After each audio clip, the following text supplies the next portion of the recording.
வரிசைப்படுத்துவதற்கு சரியான நேரம் எடுத்துக்கொள்ள வேண்டும். உங்கள் தலைப்புக்கு தேவையான எல்லை கோட்டை தேர்ந்தெடுக்கவும்.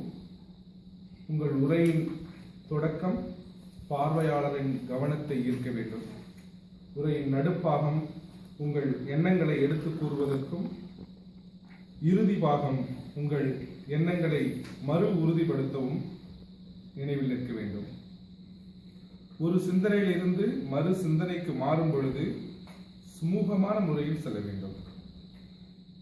இந்த திட்ட உரையின் நோக்கங்கள் உங்கள் உரையை கேட்பவர்கள் சுமூகமான முறையில் பின்பற்றுவதற்கும் புரிந்து கொள்வதற்கும் பொருத்தமான ஒரு எல்லை கோட்டை தேர்ந்தெடுக்க வேண்டும். உங்களுடைய செய்தி தெளிவாக இருக்க வேண்டும். அதற்குரிய உதவி பொருட்கள் அந்த செய்திக்கு நேரடியாக பங்கு கொள்ள வேண்டும். ஒரு உறுதியான தொடக்கத்தையும் முடிவையும் உருவாக்க வேண்டும். உங்களுக்கு ஒதுக்கப்பட்டிருக்கும் நேரம் 5 முதல் 7 நிமிடங்கள். நன்றி. கல்லாதது உலகம், கல்விக்கு கரையில என்பது எல்லாரும் அறிந்த விஷயமே.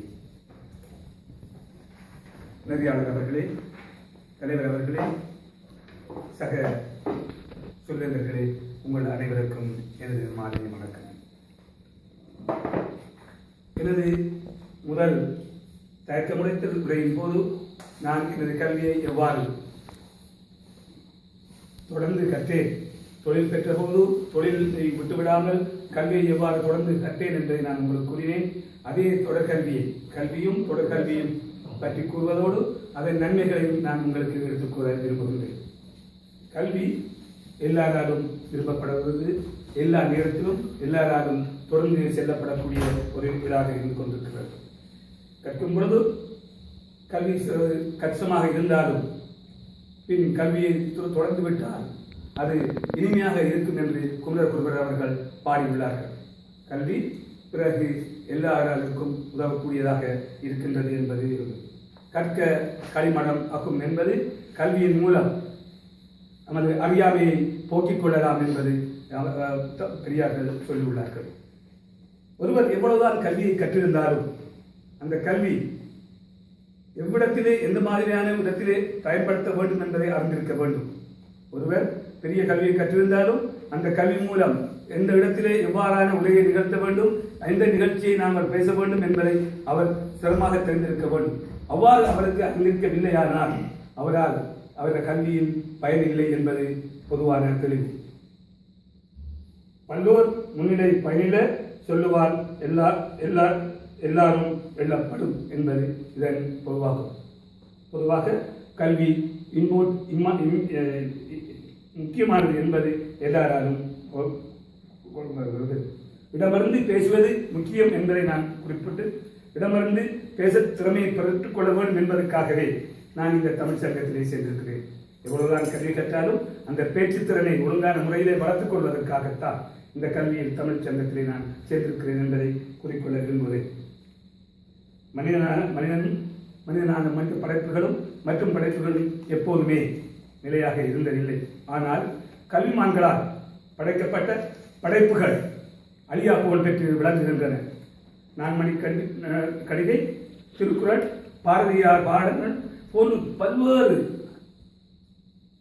படைப்புகள் காலத்தால் அழியாமல் வாழ்கின்றதை நாங்கள் காண்கின்றோம். எனவே கல்வி இன்றியமையாதது, கல்வியின் பயன் இன்றியமையாதது என்பதை குறிப்பிட விரும்புகிறேன். நாங்கள் தற்சமயம் கல்வி கற்கின்றோம். பெரும்பாலானவர்கள் விஞ்ஞான கல்வியிலும் பௌதிக கல்வியிலும் ஆராய்ச்சி கல்வியிலுமே ஈடுபடுகின்றார்கள். அது நல்லது. ஆனால் அந்த கல்வியினால் அவர்களுக்கு பயன் இருந்தாலும் கூட சமுதாயத்துக்கும் பெரும் பயன் கிடைக்கின்றது. அந்த கல்வியை தொடர்ந்து கற்க வேண்டும் என்று நான் விரும்புகிறேன். அதோடு ஆன்மீக கல்விக்கும் முக்கியம் அளித்தல் முக்கியமானது என்பது எனது தனிப்பட்ட அபிப்பிராயமாக இருந்து கொண்டிருக்கின்றது. 2010ஆம் ஆண்டு கணக்கெடுப்பின்படி 8 மில்லியன் வயது வந்தவர்கள் கல்வி கற்றுள்ளார்கள். வயதானவர்கள் சொல்வது நாங்கள் பொதுவாக 50 வயதுக்கு மேற்பட்டவர்களை நாங்கள் குறிப்பிடுவோம்.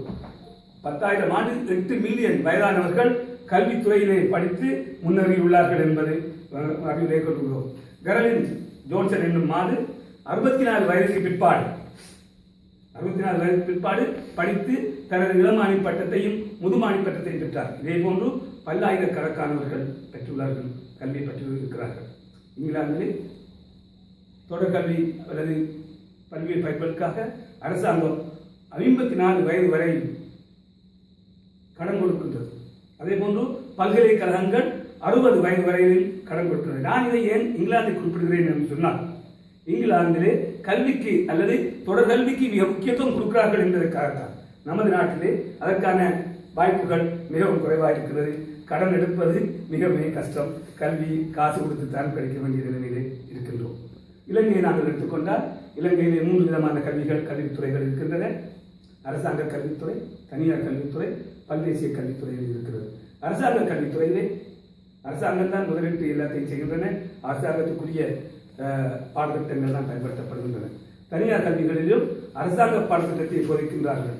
ஆனால் பல்தேசிய கல்வி நிலையங்களிலே அவர்கள் அரசாங்க கல்வி இல்லாமல் ஒவ்வொரு கல்விகளும் அவங்களுக்கு விருப்பமான துறைகளை, விருப்பமான நாட்டு கல்விகளை தெரிவு செய்து கொண்டிருக்கிறார்கள். அந்த கல்விகள் இங்கு நடந்து கொண்டிருக்கின்றன. அதே போன்று நாங்கள் கல்விகளை துறைகளை பார்த்தால், இலங்கையிலே 15 பல்கலைக்கழகங்களும் 37 தொழில்நுட்ப பல்கலைக்கழகங்களும் இந்த கல்விக்காக நின்று கொண்டிருக்கிற போதும் அந்த தொடர்கல்விக்கான வாய்ப்புகள் இலங்கையிலே அரிது என்று தான் உங்களுக்கு கூற வருகின்றேன். அரச தனியார் கல்வி நிறுவனங்கள் இலங்கையிலே உதவாமல் இருப்பதற்கு அடுத்த காரணமும் பெரும்பாலான பண வசதிகளும் என்று நாங்கள் கூறலாம். அதே போன்று தொடர்கல்வி என்று நான் சொல்ல வருவது வயதானவர்கள் மட்டும்தான் கற்க வேண்டும் என்பது இல்லாமல் கல்வியை விட்டவர்களும் தொடர வேண்டும் என்று நான் உங்களுக்கு சொல்ல வருகிறேன். ஏனென்றால் இங்கு நான் குறிப்பிட விரும்புவது,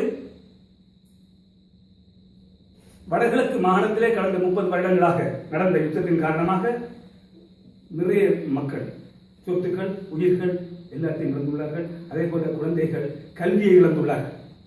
அந்த கல்வி அவர்களுக்கு வழங்கப்பட வேண்டும். இப்பொழுது நிலைமை மாறியுள்ளது.